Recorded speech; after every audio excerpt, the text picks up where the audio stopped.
Alright everyone, Alfa Giulietta diesel, 2 litre.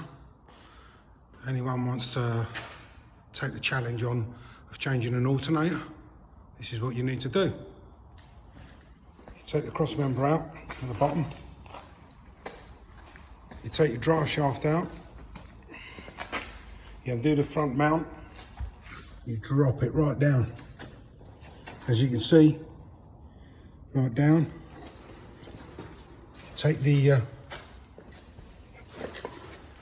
this pulley tensioner, goes in there. You take the wires out of the back of the alternator first. Once you've got it in that area, then you take this out, and the alternator should just go through. See? Get it out, and then you put your new one back in that hole.